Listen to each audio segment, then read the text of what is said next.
আহমাদুহু ওয়া নুসাল্লি আলা রাসূলিহিল কারীম, আম্মা বাদ। আল্লাহ পাক রব্বুল আলামিনের দরবারে লাখো কোটি শুকরিয়া যে আল্লাহ পাক রব্বুল আলামিন আরো একটি রমজান পাওয়ার তৌফিক দান করেছেন। রমজান যখন আসছে তো তার পূর্বে মুমিন মুসলমানদের বেশ কিছু বিষয় প্রস্তুতি গ্রহণ করা জরুরি। রমজানের পূর্বে এক নম্বর যে বিষয় প্রস্তুতি গ্রহণ করতে হবে সেটা হলো তওবা ইস্তেগফার করে নিজেকে গুনাহমুক্ত করতে হবে, নিজেকে গুনাহ থেকে পবিত্র করতে হবে। 2 নম্বর হলো রমজানের পূর্বে রমজানের যাবতীয় উপকারিতাকে স্মরণ করা, যাতে করে রমজানের প্রতি মানুষের মন আকৃষ্ট হয়ে রমজানকে গুরুত্ব দেয়।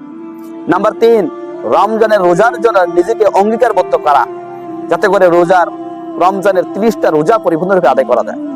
নাম্বার 4, বিগত বছরের যে কাজা আছে, অর্থাৎ কোনো ভাইয়ের যদি কোনো অসুস্থতা বা অন্য কোনো কারণে যদি কোনো কাজা হয়ে যায়, রোজা থেকে যায়, সেগুলোকে কাজা করে নেওয়া। বিশেষ করে মা বোনদের বিভিন্ন সমস্যার কারণে যদি কোনো কাজা থেকে থাকে সেগুলোকে আদায় করা। নাম্বার 5, রমজানের ভিতরে আল্লাহ পাক রব্বুল আলামিন বান্দাদেরকে আমভাবে ক্ষমা করে দেন। শুধুমাত্র 2 শ্রেণীর মানুষকে আল্লাহ তাআলা মাফ করেন না। একটা হলো মুশরিক, যারা আল্লাহর সাথে শিরক করে। 2 নম্বর মুশাহিন, অর্থাৎ আল্লাহর যারা মানুষের সাথে হিংসা করে।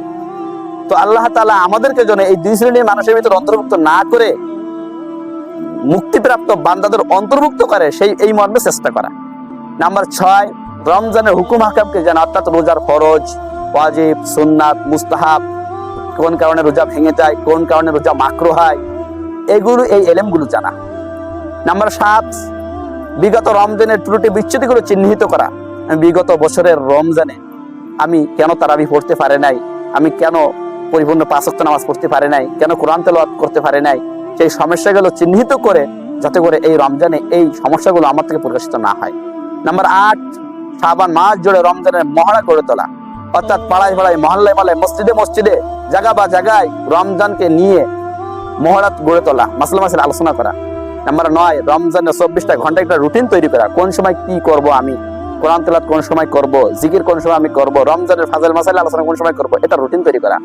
নাম্বার 10, রমজানের চাঁদকে তালাশ করা, অর্থাৎ রমজানের পূর্বে রমজানের চাঁদকে তালাশ করা। এটা তো আমাদের থেকে বিলুপ্ত হওয়ার পথে।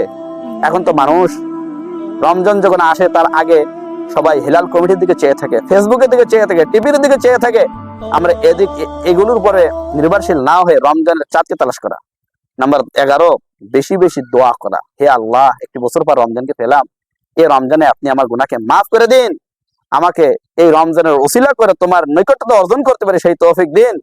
এই মর্মে বেশি বেশি দোয়া করা। তো আল্লাহ পাক রব্বুল আলামিনের কাছে দোয়া করি যে আল্লাহ তাআলা এই 11টি বিষয় প্রস্তুতি গ্রহণ করে রমজানের জন্য পরিপূর্ণরূপে তৈরি হওয়ার তৌফিক দান করুক। ওয়া আখিরি দাওয়ানা আনিল হামদুলিল্লাহ।